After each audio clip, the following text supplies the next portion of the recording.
قال رسول الله صلى الله عليه وسلم من صلى العشاء في جماعة فكأنما قام نصف الليل।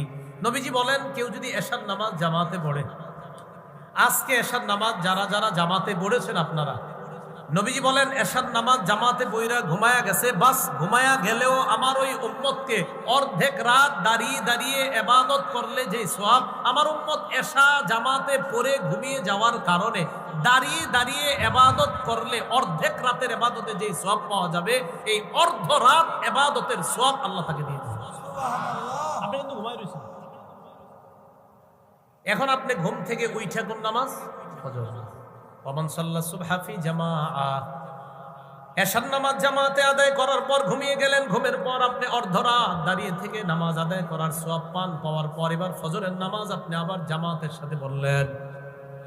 নবীজি বলেন ফজরের নামাজ তুমি জামাতের সাথে পড়লা, ফাকাআন্নামা সাল্লা সুবহা ফাকাআন্নামা সাল্লাল লাইলা কুল্লাহ। আমার উম্মত যদি ফজরের নামাজ জামাতের সাথে আদায় করে, কেমন যেন সারা রাত নামাজ আদায় করলো, এই সওয়াব আল্লাহ তাকে দিয়ে দেয়। এশার নামাজ জামাতে পড়ে ঘুমিয়ে গেলেন, অর্ধেক রাত ইবাদতের সওয়াব। ফজরের নামাজ উইঠা জামাতের সাথে পড়লেন, দেখেন তাকায়া, এ হলো এশা জামাতে পড়লেন, এ হলো ফজর জামাতে পড়লেন। মাঝের সময়টা আপনি ঘুমিয়েছিলেন, নবী বলেন এশা জামাতে পড়লা, অর্ধেক রাত ইবাদতের সওয়াব। উইঠা ফজর জামাতে পড়লা, সারা রাত নামাজ পড়ার সওয়াব।